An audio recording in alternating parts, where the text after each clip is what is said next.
Welcome to the Great American Collectibles Show, heard Wednesdays at 6:30 p.m. Eastern on PSA.com and the PSA Facebook page. The Great American Collectibles Show is brought to you by PSA, the National Sports Collectors Convention, and Sports Collectors Daily. Tonight's headlines are brought to you by Sports Collectors Daily. For all of your hobby news, features, and more, visit sportscollectorsdaily.com. And now, your hosts, Tom Zappala and John Molori. I got to ask the question. Keene State. Yeah, I don't even know if people can see that. Not to be confused with Harvard. Well, it's a nice hat. It's a nice white and red hat. My niece played softball there a few years ago. What's that, Division 12? Division 3, and they're a little better than the team you're sporting on your hat right now, which is the Boston Red Sox. So, You're killing me. This is called solidarity. Yeah, it's called reaching, Boy, they man. suck. They are awful. They suck. They can't catch the ball. But you know something? There's a silver lining. Where? What?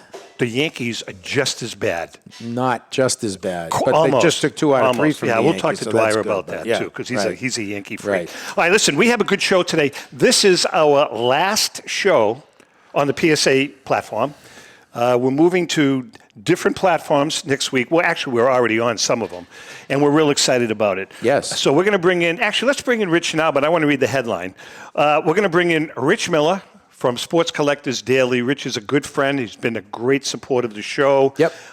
One of the main platforms that we are moving to, we've already actually moved there, is the Sports Collectors Daily Facebook page. Awesome. So if you are a Sports Collectors Daily freak, you can simply watch it right on when you're perusing through the Facebook page. Right. Right? Right.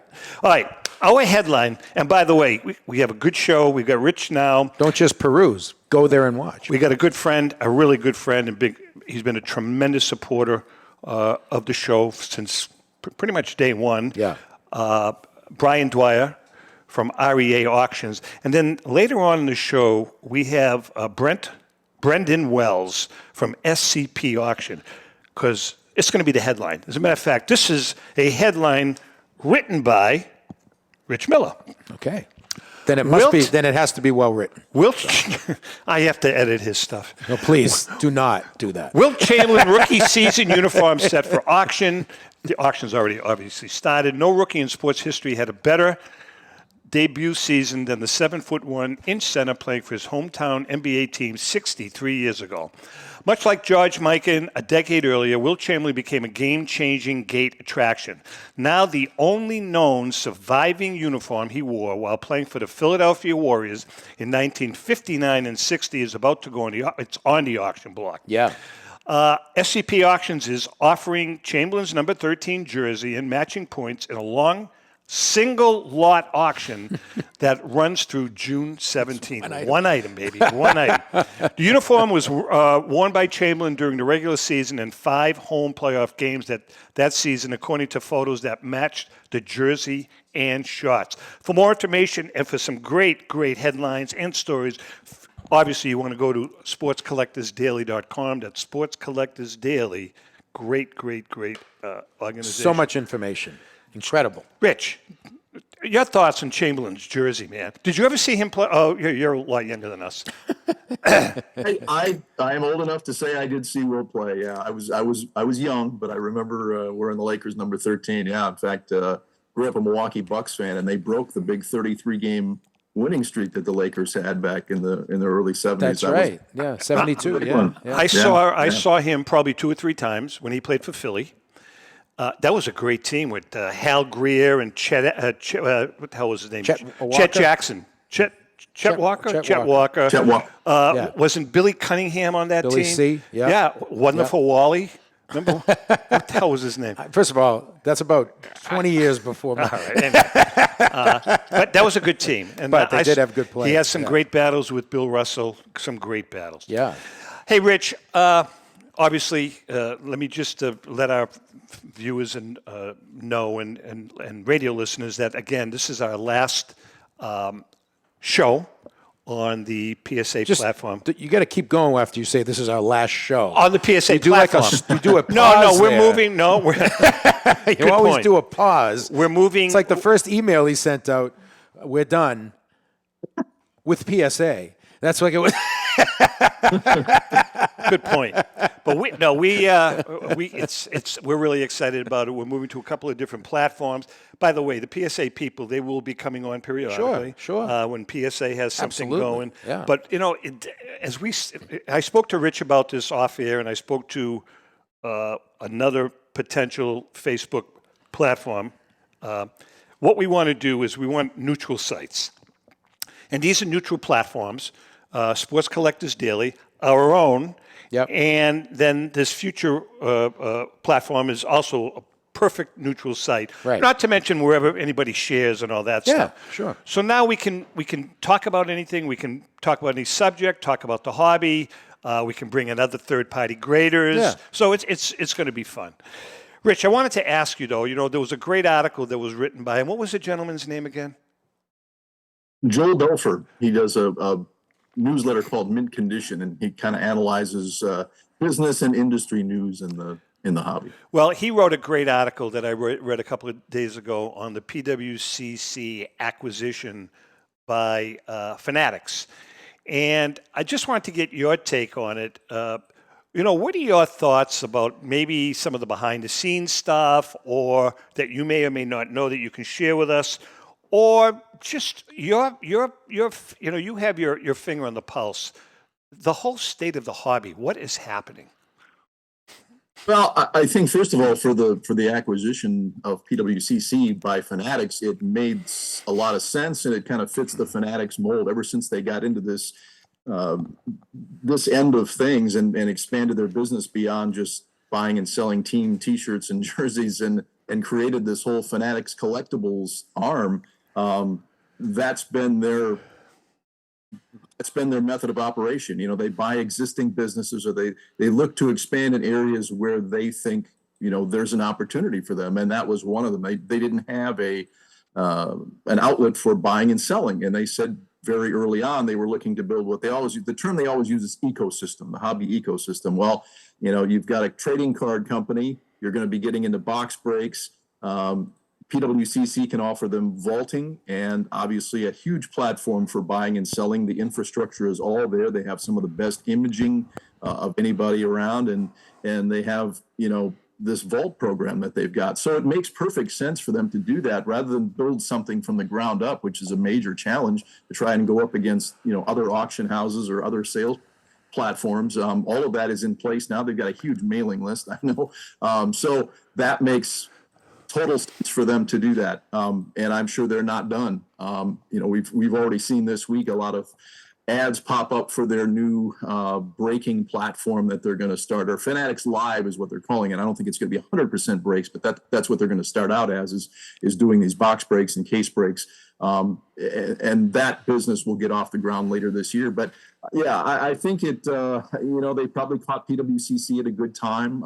And Joel in his article explained a lot of that, what is perceived to be maybe got in a little too deep on the loan side of things. And probably were looking for someone to maybe come along and provide that outlet to where they could, obviously, I'm sure the transaction netted them a lot of cash, and it should. They've built a pretty good sized business there. Obviously, there's probably some rebranding that's going to happen there, I would guess. I don't know that it'll continue to be PWCC, but that's for them to decide. They've said that they're going to look at this business, up and down, until they do that, there won't be a whole lot of changes. But I think that's something that will take place here in the summer coming up, and then maybe toward the end of the year we'll start seeing some changes happen on that side of things. But the business is kind of a turnkey situation. They did let go some people before the transaction happened, and there may be some more of that. Who knows? But I think for them it just made perfect sense. And in terms of the hobby itself, I think it's. It kind of depends on how you look at it. If you're in it for the right reasons, things are going very well. If you're in it just to flip high-end modern cards, you might not be having a great time right now. And it's been that way for a while. Good point. But I think, if you go to a show, I think the attendance now is far ahead of where it was 2 or 3 years ago. I think, maybe 3 or 4 years ago, before the. And you can attribute that to the young collectors. A lot of it. Yeah. I think it's just the whole COVID boom brought in a lot of new people.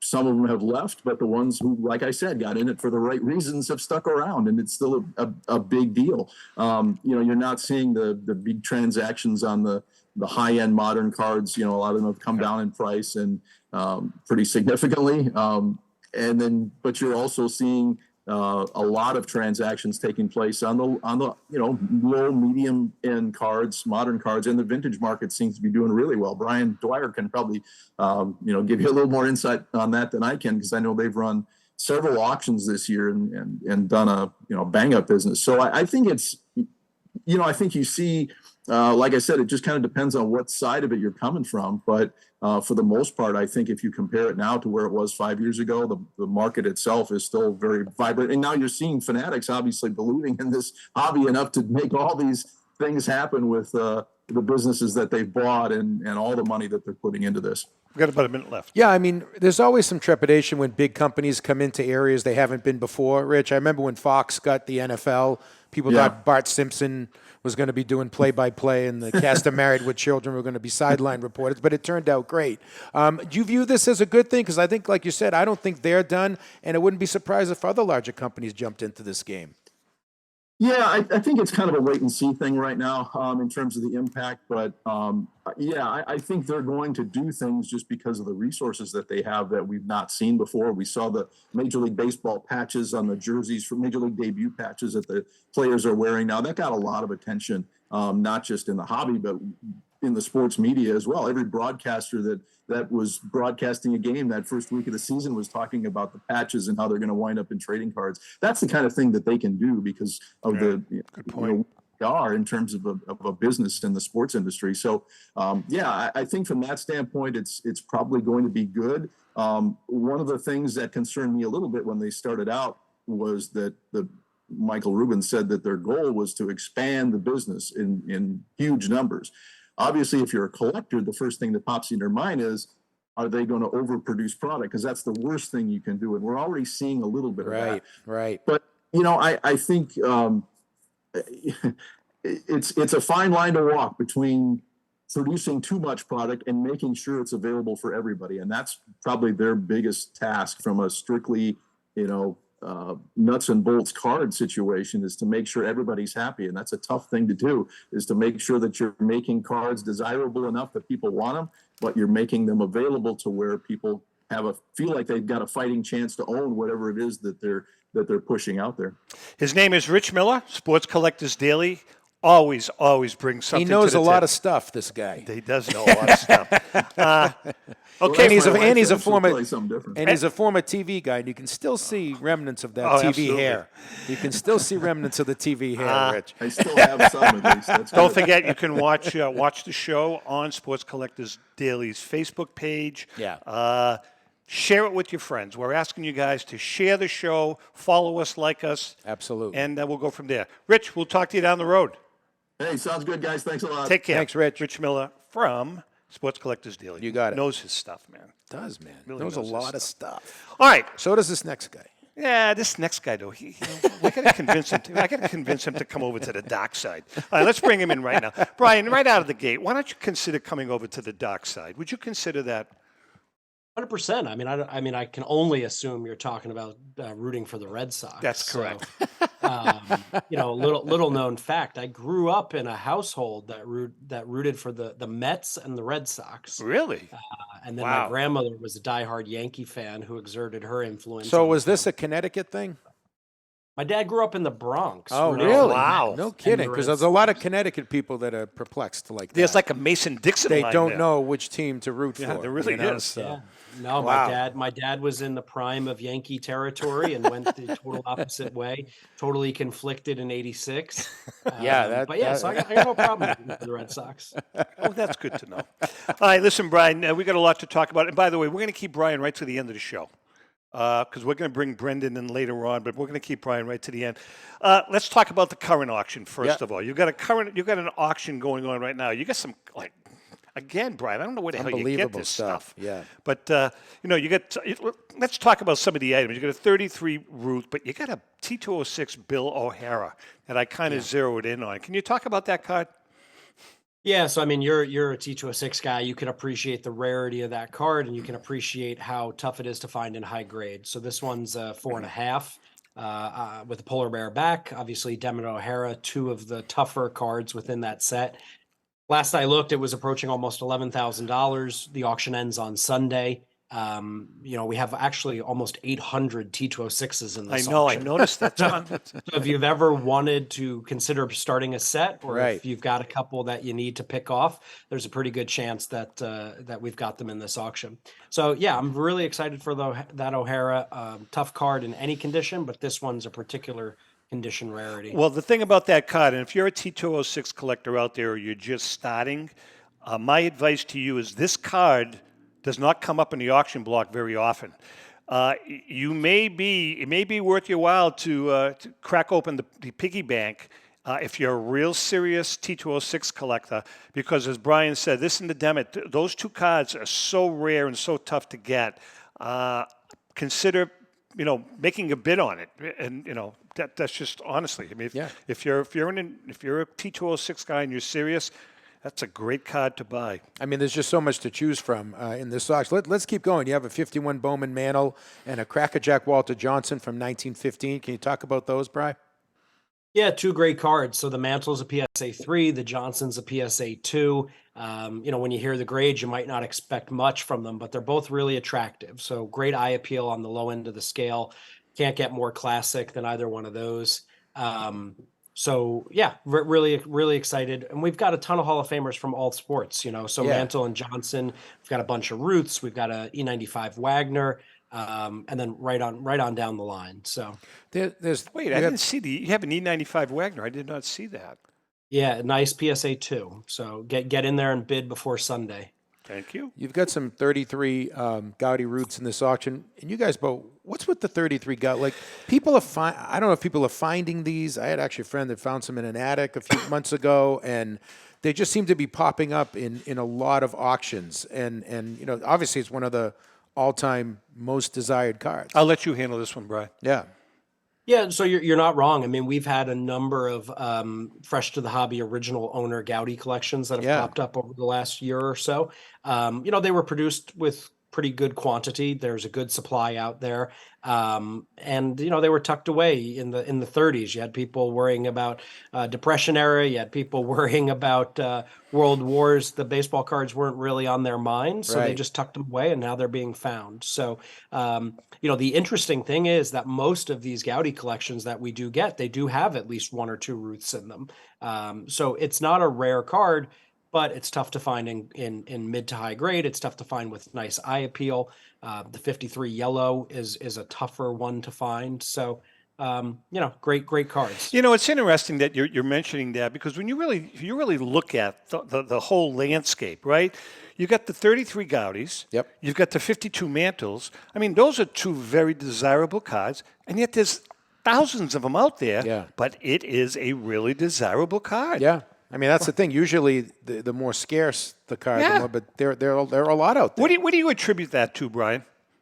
I mean, just the tremendous demand. I mean, you've got 2 blue chip players. I mean, Ruth and Mantle. You don't need to sell anybody on who they are, what they've done, why they're important, why they will last. I mean, you talk to Rich about how the hobby's expanding.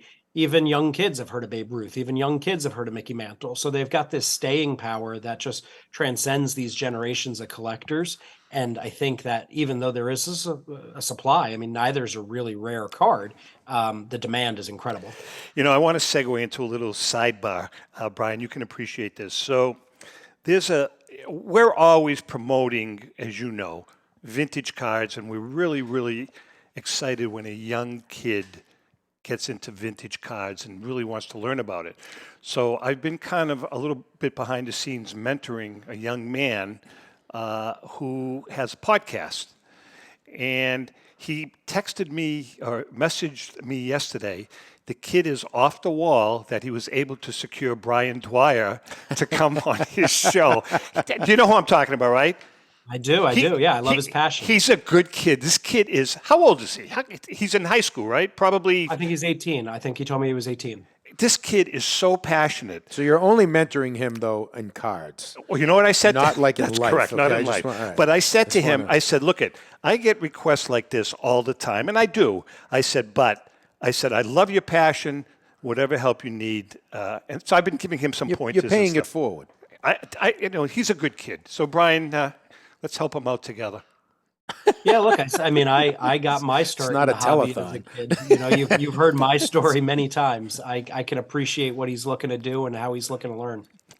All right, listen, we're going to take a quick break. Brian is going to be with us for the entire show. Got a lot to talk about. We do have a lot to talk about. Hang in there. Notes here. Oh, Jesus. We'll be right back. Since 1996, Brian Drent and the staff at Denver's Mile High Card Company have led the charge in the collectibles hobby.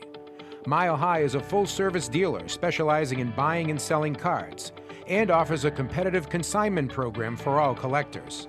Whether it be their computerized want list service, appraisals, or auction services, Mile High has it all.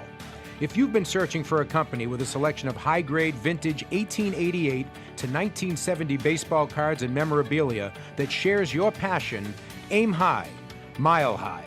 Go to milehighcardco.com or call 303-840-2784 for more information.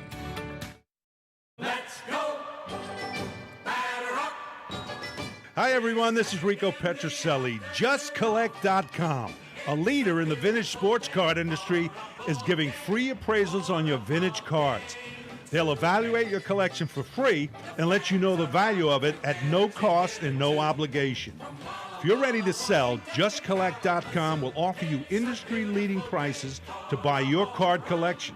To begin your free baseball card appraisal, visit JustCollect.com or call them at 732-828-2261.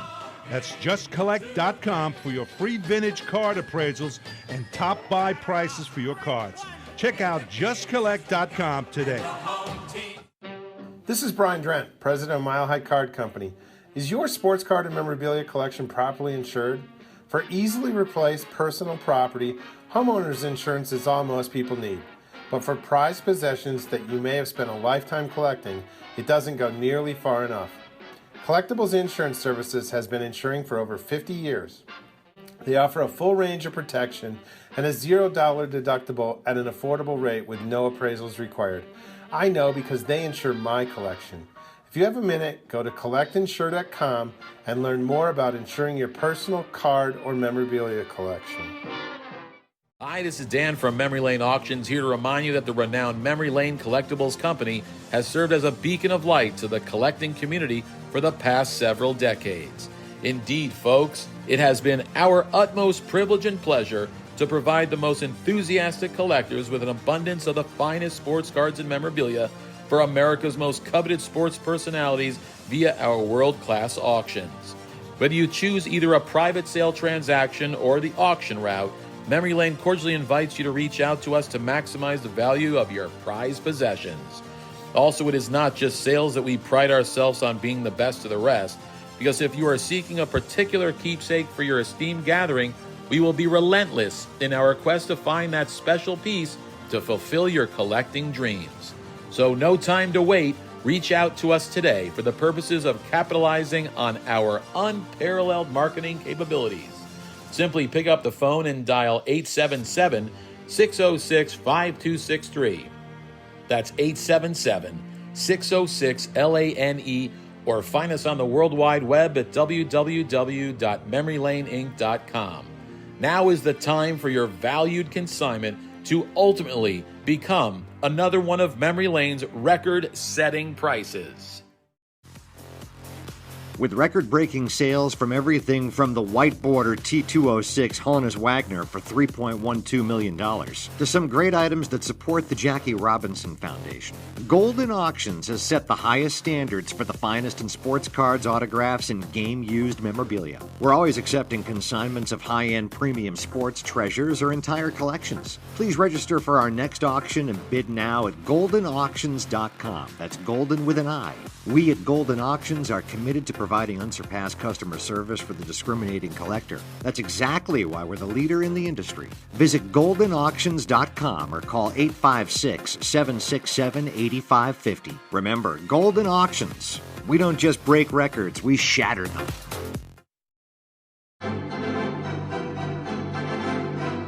How would you like to own the bat that was used by your favorite player when he hit that towering home run or game-winning base hit? Now look no further than JT Sports, specializing in the sale and authentication of professional game-used bats. As the official authenticators of professional model game-used bats for PSA DNA, JT Sports will guarantee the authenticity of any bat purchased from them. JT Sports also buys and sells game-worn uniforms, gloves, and baseball equipment. The unique quality of the collectible is what JT Sports is all about. Give them a call at 609-487-8003 or check them out at GameUseBats.com. Number 6 on your roster. Number 1 in No, leave it. Ron Decker, Pacicelli. Should I do It's Time for Rico? That was like weed foreshadowing. That was strange. That was Actually, weird. we're not doing On Deck with Rico. No, Is that the opening? Rico's not here. Rico's Hi, not here. Rico. You want me to say something like No, on we'll deck pass. with me? We'll pass. I can be on deck. No, we'll pass. You literally are right now. You're there. Again, we are talking to our good friend Brian Dwyer from REA Auctions. Don't forget to share the show and follow us. We really want to explode. Not expand. No. Explode. Hey, Brian, I don't know if you heard the conversation when you were backstage with Rich Miller regarding what's happening in the hobby. Do you have any concerns? Because it seems, I know PWCC is a little different than REA, but do you have any concerns about your wheelhouse? The REAs, the memory lanes, the Lelands, as far as changes in your businesses? Well, look, I think you always have to take stock of what's going on around you. I think REA has the benefit of longevity. I think we've been around for decades. We've navigated a ton of different macro and micro going-ons. So, I feel really good about where we're positioned. Obviously, we've been going through a period of incredible growth ourselves. We're up to 10 auctions a year. We used to just do one big catalog. So, keeping an eye on things, obviously taking stock of a company like Fanatics coming into the space, but really content with what we're doing and how we're doing it. And I think we're doing a great job. Well, I think that's what we talk about, Rich. It's always kind of this double-edged sword because in a good way, you're saying a company like Fanatics that really doesn't need any more money. They feel that this industry is so valuable and so growing that they want to jump in, and that's a good thing. You just kind of have to keep track of what the changes might be and how it affects, I wouldn't say the smaller businesses, but the people who have been in this business a long time, right? I would think. Yeah. And Fanatics, like Rich was mentioning, they made their name in apparel and memorabilia. And Right. So they have specialties, they have connections. Obviously, they're incredibly well capitalized. They could do almost anything they put their mind to, I'm sure. But at least right now, I think that they're focusing on maybe some other initiatives. They've got this breaking platform. They've got some live shopping coming. So I think we're in a good spot. Brian, is the whole third-party grading landscape changing? Well, since the pandemic and the shutdowns and the price hikes, nothing's been the same. I think you're seeing some increased competition among the major players in the last year and a half or so. I think some have gained share, some have remained the same, some have lost share. But from where we sit, we still think there's 2 or 3 major grading companies. We try and use them equally. We believe in competition. We believe in making sure that the second grader is around to keep the first grader honest. So have a follow-up. Yeah, we're seeing the changes, and we're kind of reacting however we think we can use it to our advantage and our customers' advantages. When somebody turns in a high-end raw card to you for auction, do you discuss with the individual where the card is going to get graded, or does he just recommend it, or do you make a recommendation? Yeah, so generally we're making a recommendation. A lot of our business comes from non-collectors. A lot of our business comes from outside of the hobby. So they're really counting on us to counsel them. They're really coming to us to leverage the experience and make the best decision for them, which will ultimately maximize their value. So if someone feels strongly about it, PSA is obviously a very well-respected and recognized brand. And sometimes people have done their research and say, I want my card graded by PSA. But, from where we sit, we're going to evaluate that card. We're going to see what company makes the most sense, where the prices realized are the highest. Every company's got their own standards too. Sure. So what might be a 4 at PSA could be a 5 somewhere else, or what might be a 5 at PSA could be a 4 somewhere else. So we've got to take stock of all that, and that's just something that we've learned over the decades of doing this. So Brian, watch this one, Brian. So I'm a runner. Go ahead, chime in anytime you want. And Wait. I run. I've seen you run. I run. Oh, okay. So, I jog, but it's kind of running. Anyway. How about shuffle? They always talk about what you do between runs, whether it's weightlifting, plyometrics, whatever. I do a lot of plyometrics. Oh, I'm sure you do. So when you just said a few minutes ago that you do 10 auctions a year, I didn't realize you do 10 auctions a year. What type of stuff do you guys do at REA between auctions to assess what happened and what you're going to do moving forward? Do you kind of look back and say, this is what went right, this is what didn't, and make changes for the next one? Well, we're always at the mercy of our consigners, right? So unfortunately, we can't walk into a Walmart and just say, hey, look, we need 4,000 items and they need to be worth $15 or $20 million. So, what we're doing between the auctions is we're always building an auction. We always typically have at least a couple of these monthly encore auctions that we're working on. We're always working towards the next catalog auction. And then we're just making sure that we're touching base with our clients. Ultimately, we serve the client. Ultimately, we want to make sure that we're meeting their needs, advertising, getting the word out. We're typically always promoting an auction, working towards gathering consignments for the next. So, the way that we look at it is we have a couple metrics that we keep an eye on, but, we're always at the mercy of what's coming through the door. Is it hard to keep clients excited about what they might be able to get for a particular group of cards while also managing expectations, kind of walking that fine line of keeping things on a rational, reasonable note? Yeah, so there are some people that will tell you that 10 auctions is too many auctions, right? There's some people that'll say, oh, there's just sensory overload. The way that we look at it, though, is, we're serving tens of thousands, hundreds of thousands of clients, right? So what might be sensory overload to you might be the holy grail, the white whale that another collector somewhere has been looking for. Right. So we're trying to keep an eye on this large landscape and making sure that we're getting the best items, we're getting them consistently, and we're putting them out there. And so, for us, the way we look at it is there's just a ton of collectors who could want a ton of different things, and let's just get it in and put it up for bid and let them decide what it's all worth. You're making a very good point. I do that. I've gotten away. This. I've gotten away from cards. I have a couple. Doing more memorabilia now. Yeah, but specific memorabilia. I like the contracts. I like things like that. Right. And the personal stuff. Yeah. So I'll go to REA. I know he's got 10 auctions, right? Sometimes he will not have what I'm interested in, but sometimes it's like, wow. Right. Same thing with Memory Lane. Same thing with Leland's. You know. So I agree with you, Brian. You're catering to so many different tastes in the hobby that it's I think it's a pretty good thing. Yeah, we put it out there. You come, you take a look. If there's nothing for you, you move on. Have another look at it next month. Yeah, right. By the way, that's what I did this time around. Just thought I'd mention that. Well, now you need an E95 wagon. Exactly. See, but that got past me. I know we've hammered this over the years. The whole vault thing. Does it have any place in the hobby? Well, I mean, I think we've seen over the last couple of years that it does. I mean, it meets a need for some collectors. But similar to that comment I was just making about sensory overload versus white whale, I mean, for every collector that tells you it's a godsend, you have another collector that tells you they'd never let their cards out of their sight. So, collecting is such an individual pursuit oftentimes that you've got to just decide what works for you. And if vaulting's the answer, then there are solutions for that. And if there's not, you keep it in a safe, you keep it in a lockbox, you keep it under your mattress, whatever makes you sleep at night. And what about fractional buying? Has that gone by the wayside pretty much?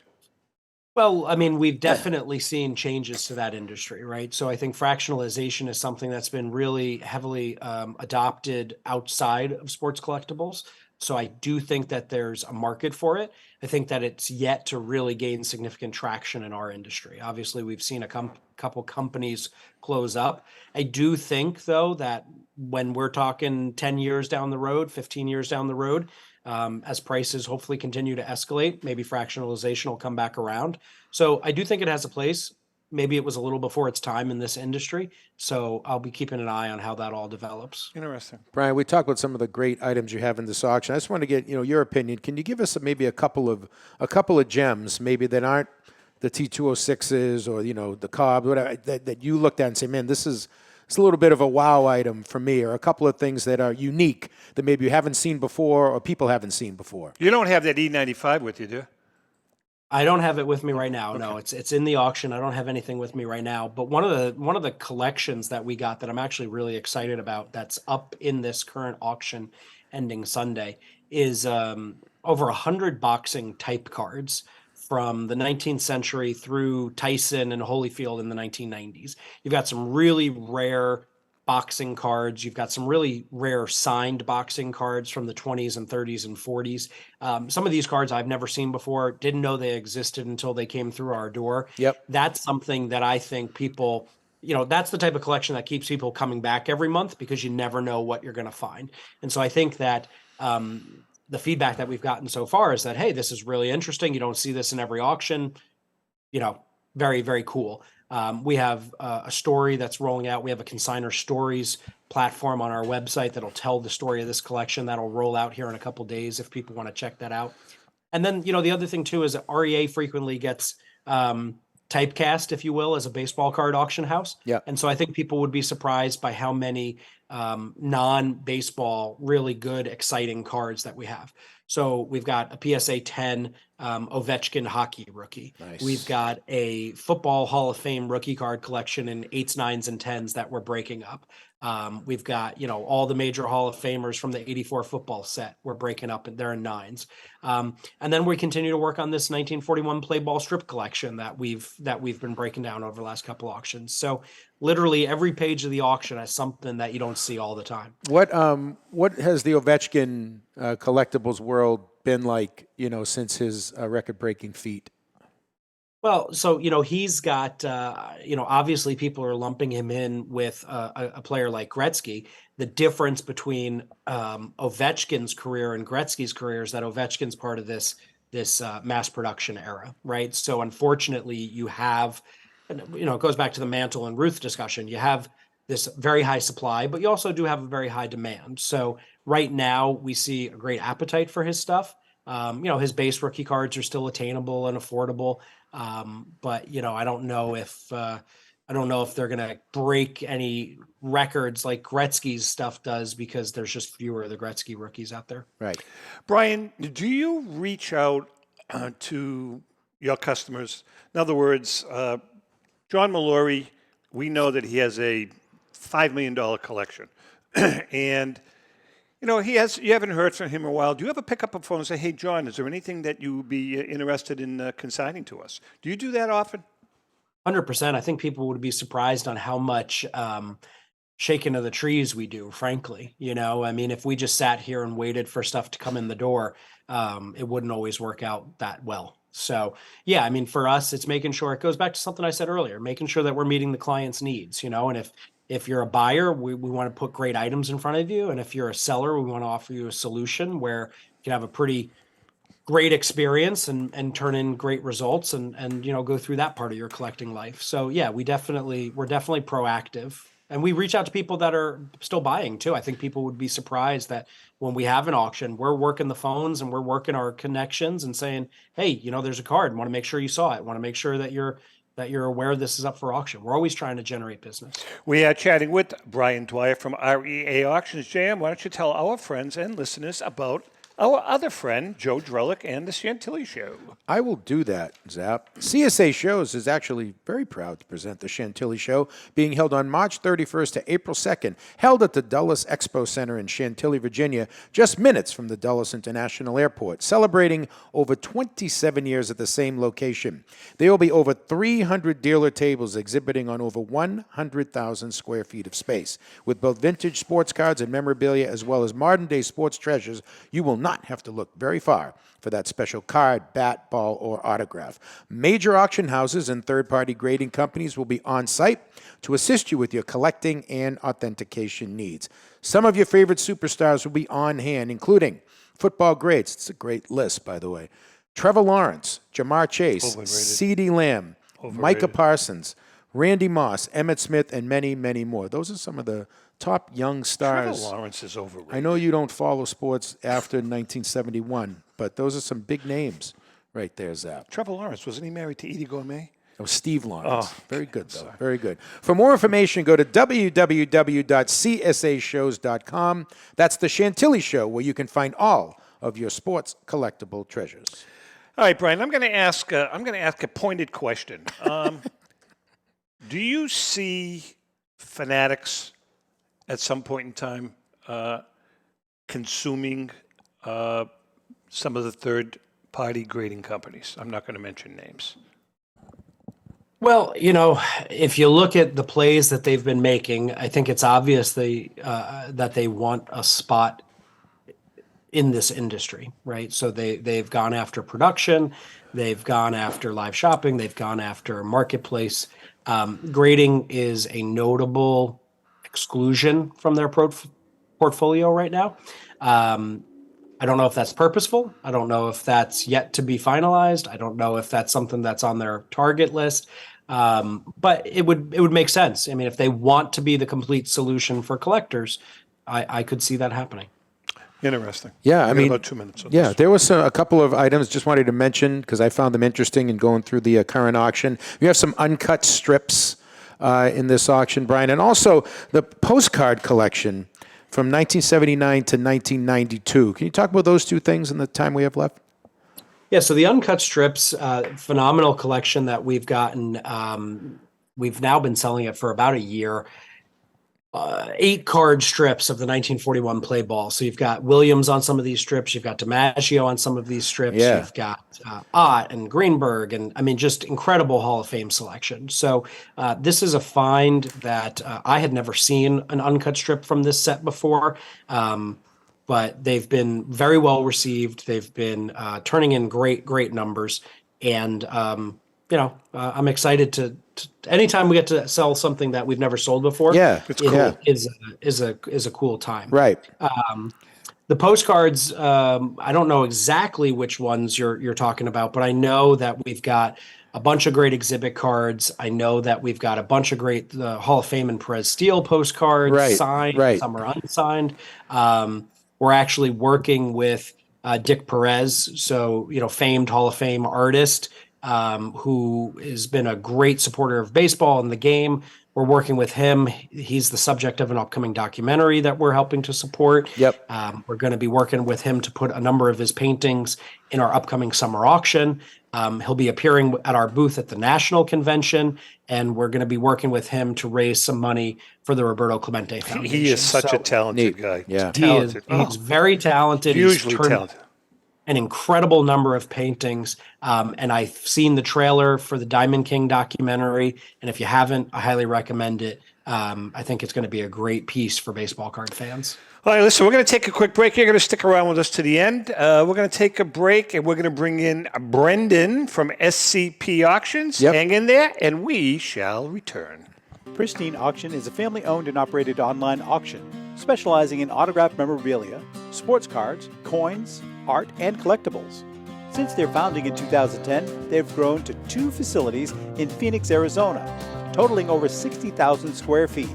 Jared Cavalier and an incredible staff of over 150 team members serve a very large customer base and enjoy every minute of it. By working with leading authentication companies, Pristine ensures all items are 100% authentic.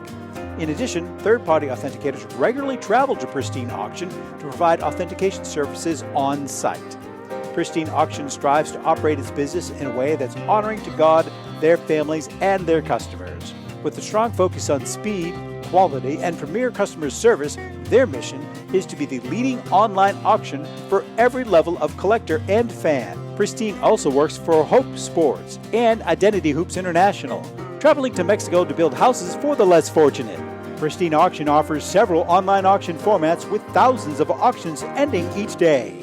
For more information, go to pristineauction.com. That's Pristine Auction, the best in the business. If you're a discerning collector interested in owning the most important pieces in the hobby, look no further than Leland's Auctions. The original sports auction and appraisal house, Leland's was established in 1985 by legendary Pioneer founder Joshua Leland Evans. And today, President Mike Hefner carries on the tradition. From the Tom Brady card and memorabilia collection to the famed Boston Garden Auction to high-end card auctions from every major sport, Leland's has always maintained the highest standards. Go to Lelands.com and get your bid in.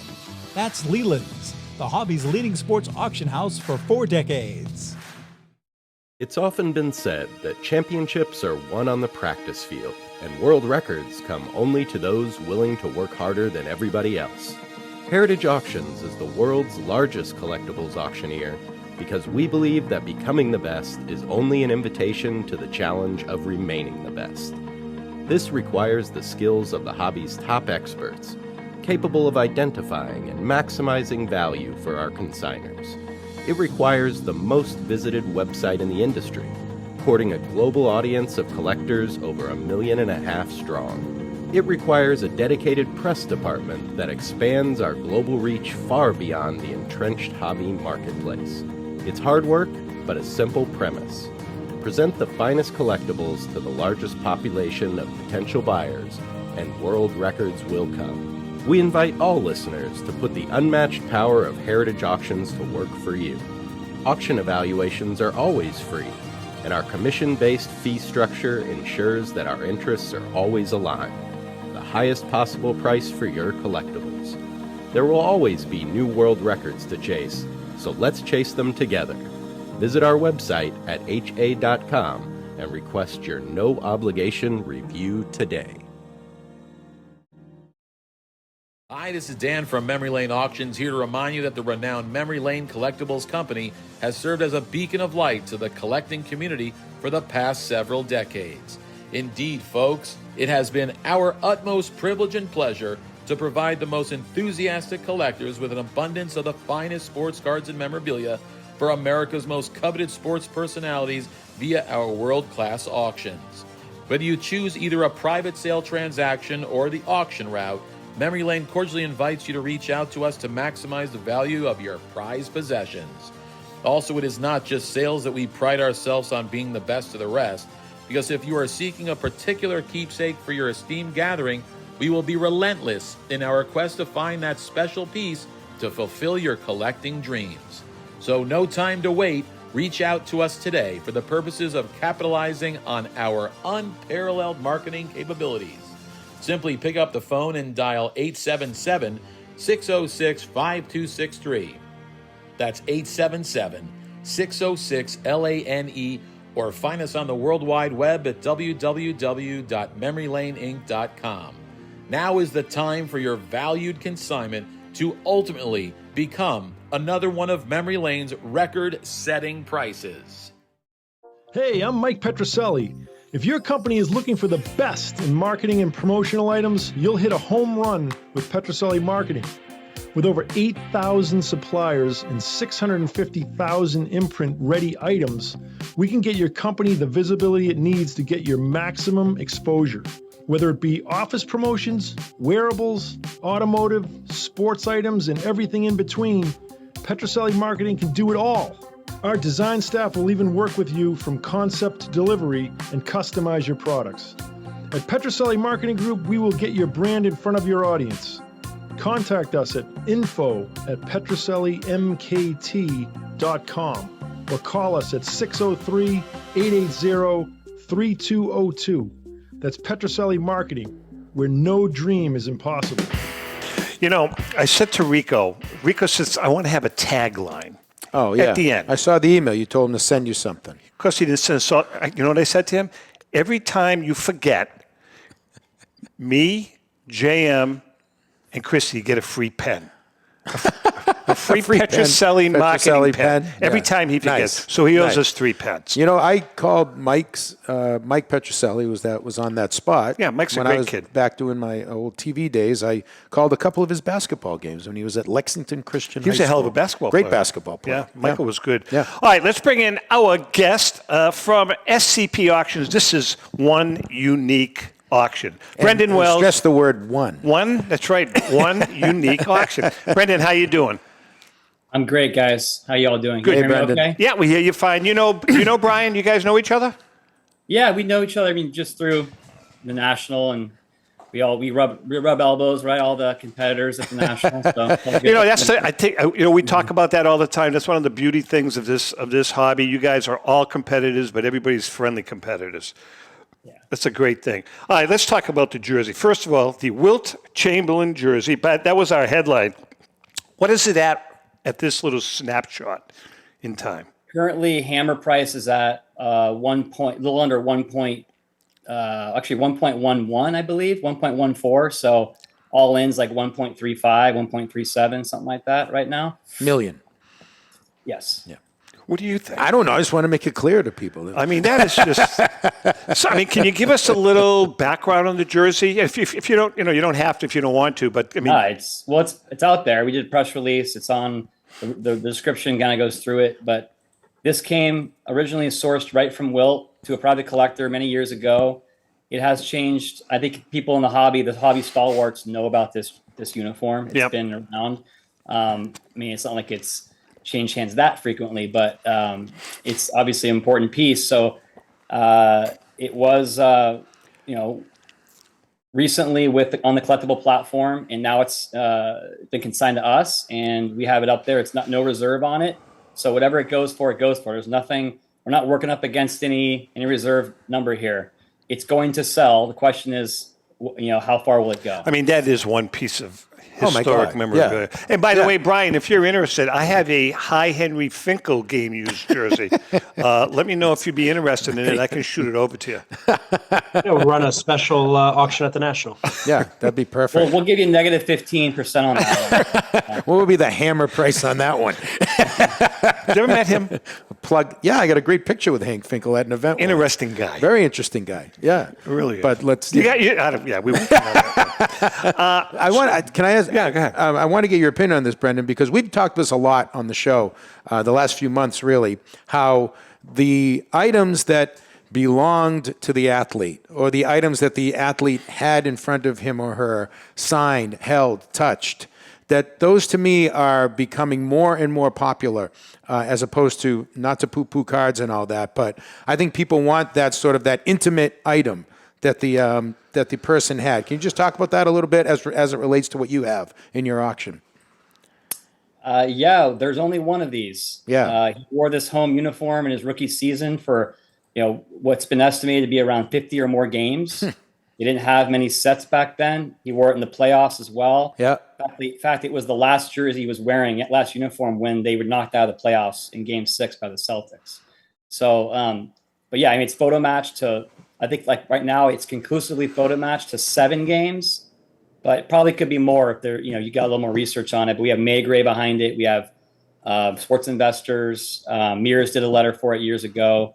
So, but yeah, I mean, something like this, there's not like going to be another, he had the most amazing rookie season in sports history. I think that's not really even an argument.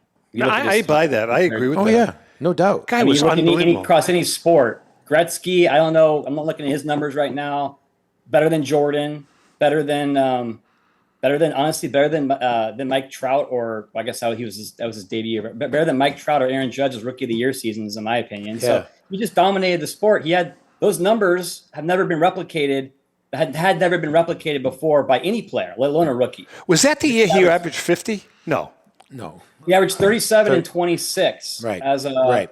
Sorry, 37.6 points, 27 rebounds a game as a rookie. That's like human. No, it was a joke. Yeah, How about the absolutely. year he averaged 50 a game one year? The year he had 100 points. The year he got the 100-point he averaged right. 50 a 51, game. 62 season, he averaged over 50, and I think he averaged about close to 30 rebounds that game. It makes me crazy, whole and season. both you guys, all three of you guys can chime in. It makes me crazy, and God bless them, they just won the NBA championship. But we're in such, especially in media, we're in such a superlative stage now where everybody's the best ever. And, Jokic, great, fantastic player, can't deny his numbers. But they're already coming out. Is he the best center of all time? Please, I'm sorry. Great player, great numbers. You're right. And in today's NBA, probably the best center in the game. Okay, but today's NBA. But who is they? They are the media, which they always have to be superlative now Exactly. because you have to do sound bites and hot First takes. take, It's about right? hot takes, hot takes, And but Chamberlain, and I know everyone here in Boston, the Russell Chamberlain thing. Russell has the rings, but the numbers are just prolific for Wilt Chamberlain. He's in the Mount. To me, he's Mount Rushmore of all sports. He's the basketball guy. Hey, Brendan, what do you have coming down the road for? When's your next major auction? That will be after the National, August 9th through the 26th. That's kind of been our schedule in the last few years. We time our summer auction to go right after the National ends. So yeah, that should be another big one, and we're already getting some consignments in for that. So we have some good stuff already for that. But yeah, that's and we'll probably have another one in the fall, like we usually do, end of the year auction in the fall. We're trying to keep up with all of the competitors now that are running like monthlies, and so we used to do the seasonal thing, spring, summer, fall, 3 big auctions. I believe REA just used to be on just that 2 auction schedule, right, Brian? Like just one when I started. So I mean, you guys have really picked it up with the monthlies and all the stuff you guys are doing. So an incredible amount of cards. We were always wondering, where does all this inventory come from? This is just endless amount of cards. Molori's closet. I wish. So we're just it's getting very competitive. Obviously, with in the last through the pandemic, and everyone's trying to. There's just always auctions going on every weekend, which makes it challenging when you have big pieces to promote them the right way, and you're up against Heritage Golden, Memory Lane, REA. But you know something, Brendan, High, from a collector standpoint, it's like Christmas. Yeah. I mean, I'm not kidding. Like once a week, I go on because you can't keep up with everybody. Right. I go on to Auction Report, see what the current auctions are for the week, and I peruse through the auction sites. Yeah. And if I see something, I'm going to bid on it. And Brian, you have to admit also, I mean, speak to that. That's good for the business when there's a lot to choose from because it keeps collectors interested and they're going to keep going back, whether it's SCP or REA or some of the other auction houses. Yeah, and like we were talking about, 20, 30 minutes ago, there's so many different collectors out there that are collecting so many different things in so many different ways. That's right. That one guy's sensory overload is another guy's Christmas. Yeah. You've got people looking for that one major card. You got set builders. I mean, it runs the gamut. Right? And by the way, Brendan, I know Dave Kohler he's got an amazing Lakers collection, doesn't he? Yeah, I mean there's a picture of his shrine right over my left shoulder right here.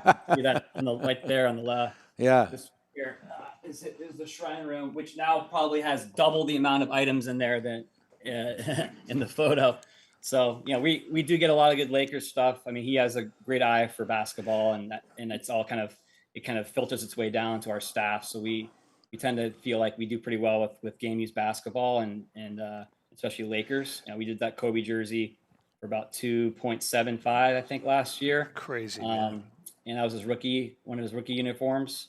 So yeah, we definitely are always in the market for any big game use piece. I mean, the market has gotten significantly stronger through the pandemic. I think when the card market started to slow down a little bit, especially the modern stuff, that's when people started maybe focusing more on the jersey side, and it's when you start seeing the Jordan jersey that was last September that went for $10 million, and then Maradona's Hand of God went for, I think it was $9 million, and so and then the Kobe jersey recently went for 5.8, I believe. So it's just and these are not one uniform worn for an entire season of the greatest rookie season in sports history. Right. So if you're taking it all in context, you kind of would think that Wilt's uniform should be worth as good, if not better, than all these ones we're talking about, right? Yeah, absolutely. Absolutely. You're dead on. So, Brendan Wells, SCP Auctions, go to scpauctions.com, correct? scpauctions.com. The bidding's currently at 1.1. It's going to keep going. We're closing Saturday evening, June 17th here, 7 p.m. Pacific. So get your bids in, and and we look forward to this is undoubtedly, in our opinion, going to break a all-time record for any vintage basketball uniform. I think it's well on its way.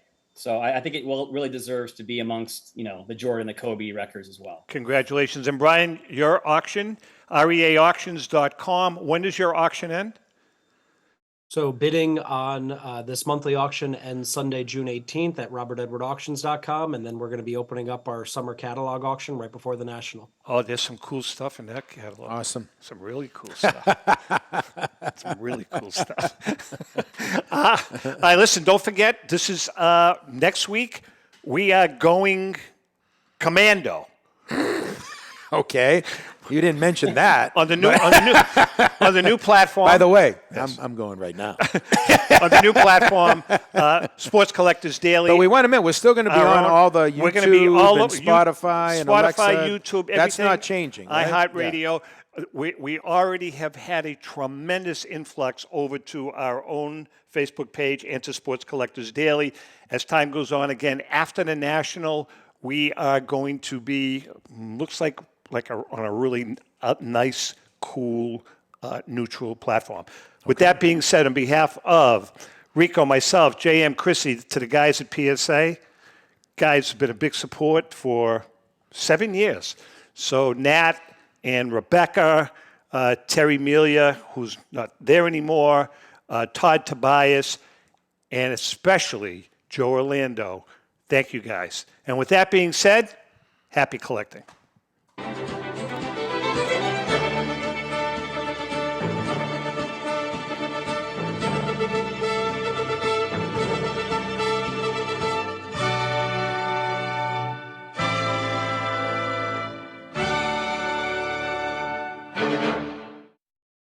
The views and opinions expressed by the hosts, guests, or callers of this program do not necessarily reflect the opinions of the Studio 21 Podcast Cafe, the United Podcast Network, its partners, or affiliates.